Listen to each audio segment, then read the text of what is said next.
Mayoritas dari bayi-bayi yang lahir ini tuh kemungkinan besar malah akan jadi beban negara ke depannya. And the demographic dream can easily turn into a nightmare. A lot of these young people are very poorly educated. Soalnya di mana-mana tuh banyak banget perempuan yang asal ditangkap buat disteril. Kita bahas India-Indiaan lagi. Udah banyak lah ya kita ya bahas tentang India ya. Kemiskinannya udah, penganggurannya udah, sampahnya udah, jandanya udah, sistem kastanya udah, ya pokoknya banyak lah. Dan kayak yang kita tahu, populasi India tuh kan banyak banget ya. Saking banyaknya sampai udah nyalip Cina yang selama puluhan tahun, bahkan diyakini ratusan tahun, selalu jadi negara dengan populasi terbanyak. Tapi kenapa ya populasi India tuh terus-terusan meledak gini? Padahal negara-negara lain kan udah mulai pada melambat kan pertumbuhan populasinya kan. India naik terus nih. Nah itu kenapa bisa kayak gitu? Apa karena masyarakatnya kurang maju doang atau ada alasan lainnya nih? Ya udah kalau gitu, ayo langsung aja kita bahas kenapa populasi India terus-menerus meledak padahal negara-negara lain cenderung turun di Learning by Googling. Ya, gue yakin kita semua udah pada tahu lah kalau sejak pertengahan 2023, India tuh kan udah jadi negara dengan populasi terbanyak di dunia ya. Udah ngalahin Cina. Dan ini bisa begini, selain karena populasi Cinanya yang emang turun, alasan lainnya soalnya populasi India tuh terus-terusan nambah, terus-terusan meledak. Kalau menurut Statistics Time disebut, di tahun 2024, populasi India tuh udah lebih dari 1,4 miliar. Yang berarti sekitar 18% populasi dunia tuh berasal dari India. Atau ini berarti setiap 1 dari 6 orang di dunia itu adalah orang India. Dan dari populasi yang sebanyak itu, hampir setengahnya, sekitar 47%-nya, adalah kaum muda yang berusia di bawah 25 tahun. Jadi kalau dilihat secara demografis, kalau dilihat dari persebaran umurnya, India tuh termasuk negara muda ya. Soalnya mayoritas penduduknya masih di bawah 30 tahun. Dan hal ini beda banget nih sama banyak negara lain yang cenderung menua. Kenapa negara lain pada menua? Soalnya salah satu faktor utamanya penduduknya tuh pada nggak mau nikah. Mereka nggak mau nikah, kelahiran bayi dikit, penduduk yang ada makin lama makin tua deh. Jadi aja negara tua. Nah India tuh nggak kayak gitu. Mereka tuh justru lahir terus tuh yang muda-mudanya. Selalu ada bayi-bayi baru yang lahir. Dan sebenarnya bisa dibilang India tuh jadi diuntungkan loh. Diuntungkan sama bonus demografis ini. Soalnya tenaga kerjanya kan jadi banyak kan kalau gini caranya kan. Terus selain itu pemerintah juga jadi nggak terlalu dipusingin tuh sama perawatan orang-orang tuanya. Soalnya ya mereka pada punya anak kan. Jadi ya masing-masing orang tuanya tuh dirawat anaknya masing-masing. Kan kalau di banyak negara lain kan, kayak di Jepang aja misalnya, mereka nggak punya anak, nggak punya anak, pas mereka menua jadi nggak ada yang ngurus mereka kan. Jadinya ya negara yang harus ngambil tanggung jawab di situ. Nah kalau di India enggak tuh, nggak kayak gitu. Tapi terus di sisi lain, tantangan yang berkaitan sama penduduk juga tuh gede banget loh di sana loh. Terutama dalam hal ekonomi dan sosialnya. Makanya bonus demografi yang terjadi di sana tuh nggak bisa 100% dianggap sebagai hal yang bagus. Ya buat apa juga penduduknya ada banyak kalau malah jadi beban negara doang. Nih, kalau menurut UNICEF, setiap tahunnya ada sekitar 25 juta bayi yang lahir di India.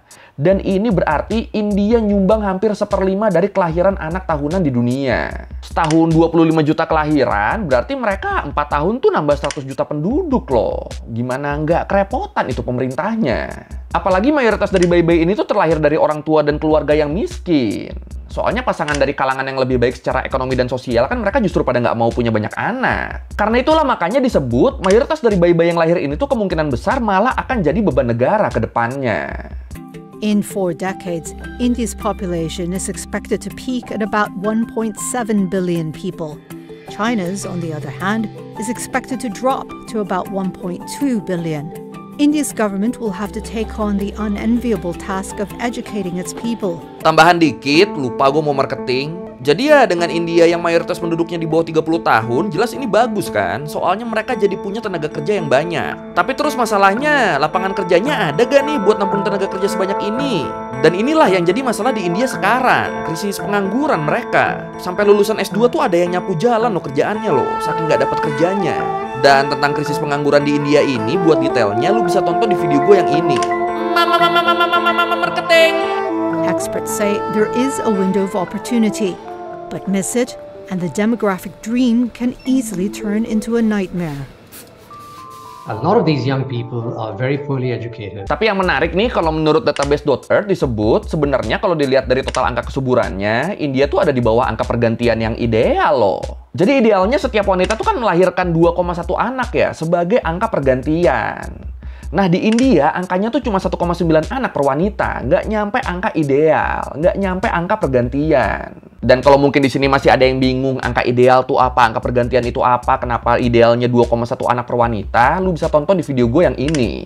Nah, kalau menurut Times of India, dari 28 negara bagian yang ada di India, cuma 5 negara bagian doang yang angka kesuburannya masih di atas angka pergantiannya. 5 itu tuh ada negara bagian Bihar dengan 2,98 anak per perempuan, terus Meghalaya 2,91, terus Uttar Pradesh 2,35, Jharkhand 2,26, sama Manipur 2,17. Sisanya selain itu semuanya di bawah 2,5. Tapi walaupun gitu, walaupun angka kesuburan nasionalnya tuh turun sampai di bawah angka pergantiannya, sampai di bawah angka idealnya, tapi populasi India masih terus meningkat nih. Bahkan kalau menurut perkiraan PBB, populasi India masih akan terus meningkat sampai mencapai puncaknya di tahun 2064. Dari situ baru tuh populasi India baru bakal berkurang. Jauh juga ya, sampai 2064 lo naiknya loh. Wah, wah, wah. Bihar is home to over 120 million people, and it's still growing.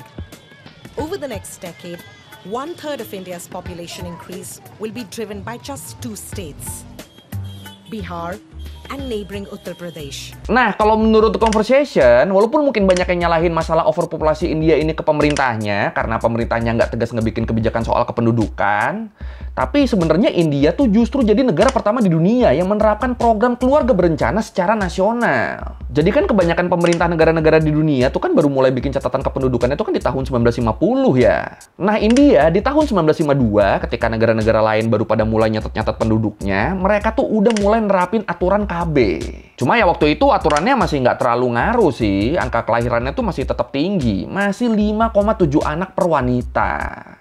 Dan tinggi amat ya. Sampai akhirnya di tahun 1975, pemerintah India di bawah Perdana Menteri Indira Gandhi, mereka mulai melakukan sterilisasi paksa secara luas, khususnya ke orang-orang dari kasta rendah dan masyarakat minoritas muslim, yang mereka anggap waktu itu beranak terus. Dan gara-gara ini bisa dibilang waktu itu kondisinya tuh bener-bener kacau lah. Soalnya di mana-mana tuh banyak banget perempuan yang asal ditangkap buat disteril.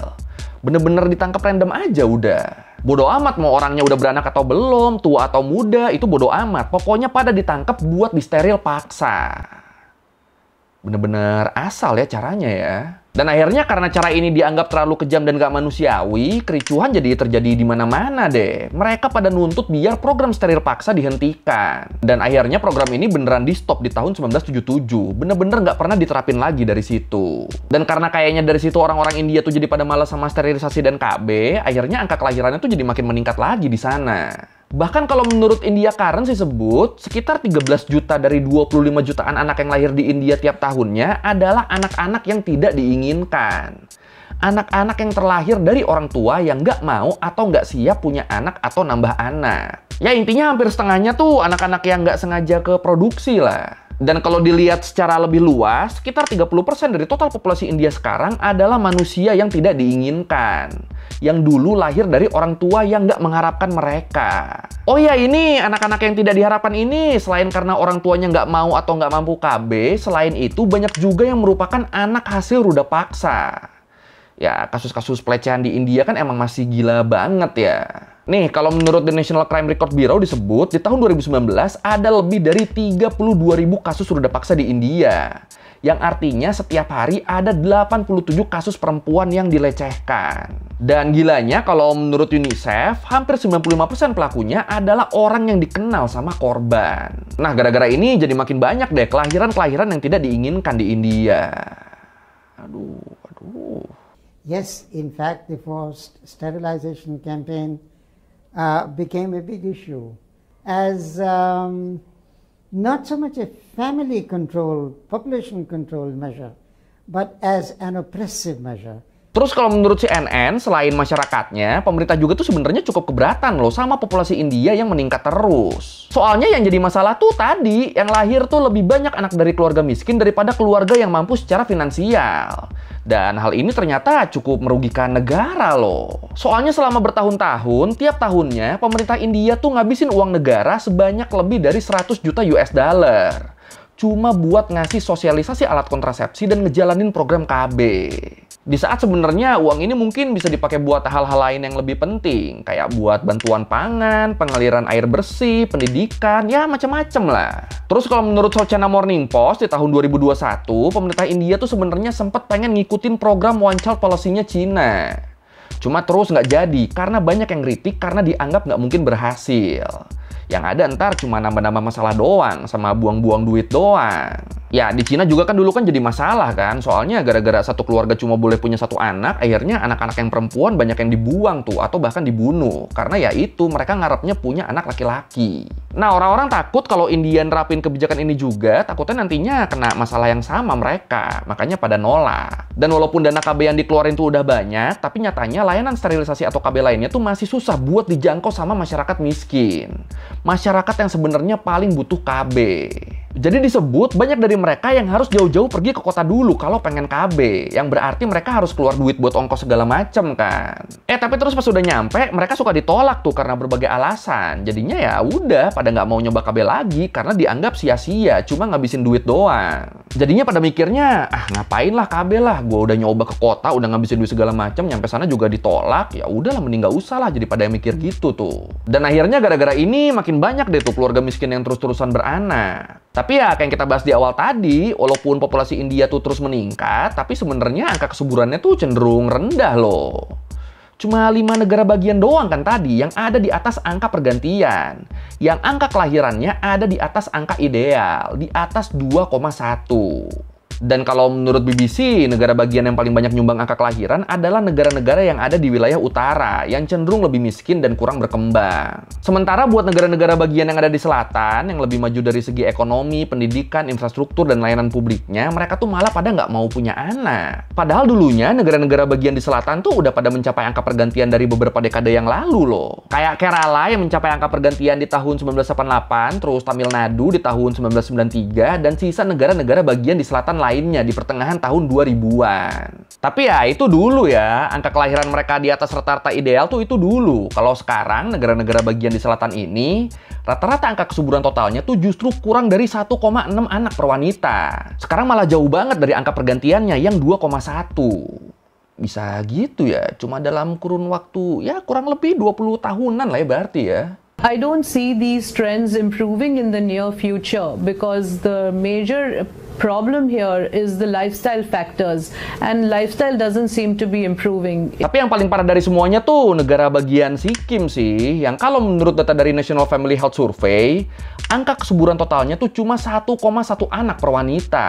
Dan itu angka segitu tuh kalau digabung pedesaan sama perkotaannya, angkanya tuh 1,1. Nah, kalau dipisah, kalau kita lihat masing-masing, kalau kita lihat dari perwilayahnya, angka kesuburan di pedesaan Sikkim tuh cuma 1,3 dan di perkotaannya cuma 0,7 anak per wanita. Rendah amat anjir. Dan karena ini kalau menurut Times of India, pemerintah negara-negara bagian di India yang kesuburannya rendah kayak Sikkim dan yang lainnya, mereka tuh jadi pada ngebikin insentif buat pasangan yang pengen punya anak lebih dari 2. Jadi kalau anak lu lebih dari 2, nah lu dapat duit tuh. Terus selain itu pemerintah daerahnya juga pada ngebikin aturan yang ngewajibin calon kepala daerah kayak camat atau lurah gitu harus punya anak 2 atau lebih baru mereka boleh nyalon. Unik juga nih. Terus PNS-PNS-nya juga mereka tuh pada disuruh punya anak biar angka kesuburannya bisa meningkat lagi. Cuma ya masalahnya sama kayak di hampir semua negara lain yang kesuburannya turun juga, banyak yang nggak mau punya anak karena punya anak tuh sekarang tuh dianggapnya terlalu mahal dan terlalu repot. Kalaupun harus punya anak, ya udah anaknya maksimal 1 aja lah, udahlah, jangan nambah lagi. Mereka sekarang pada mikirnya gitu tuh. Jadi ya masalah populasi di India nih emang cukup ribet sih ya. Di wilayah yang ekonominya lebih bagus dan lebih teredukasi, orang-orangnya malah pada nggak mau punya anak. Yang beranak pinak mulu justru wilayah yang lebih miskin dan kurang teredukasi. Dan karena ini, pemerintah India tuh malah jadi kayak, ayo, yang kaya-kaya pada beranak yuk. Yang miskin-miskin ntar dulu ya, tahan dulu. Program-programnya, himbauan-himbauannya tuh terasanya tuh jadi kayak gitu. Ya, tapi ya gimana lagi, ini kan biar masalah populasi sama kemiskinannya nggak terus berlanjut kan. Cuma ya kalau menurut gua ini nggak mungkin terjadi juga sih. Nggak mungkin kan tiba-tiba yang miskin pada stop beranak terus yang kaya pada beranak terus. Nggak mungkin kan. Sama ini sih yang paling menarik kalau menurut gua, yang tadi tuh, walaupun mereka penduduknya nambah terus, walaupun udah nyusul Cina, Tapi ternyata secara rata-rata angka kesuburan mereka tuh udah di bawah rata-rata ideal loh. Cuma ya gimana, masalahnya ya itu, yang kayaknya makin pada nggak mau beranak, yang miskinnya pada beranak terus. Itu tuh yang paling pelik tuh masalahnya tuh. Tapi kalau menurut lu gimana nih? Apa nih kira-kira solusi masalah populasi di India? Silakan komen.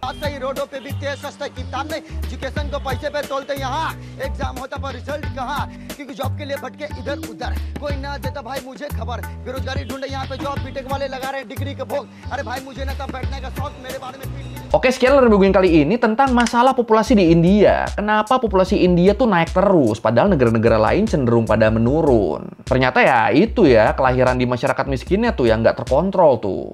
Wah, gila sih ini sih. Ya kalau lu merevisi kayak gue udah salah, atau lu mau nanya, atau lu mau nambahin yang nggak ada di video, bisa tulis di komen, kita diskusi kayak biasa. Sekali lagi, thank you Danton, jangan lupa like, comment, subscribe. Bye. Kali-kali diriku kau hujat, padahal ini semua kodrat.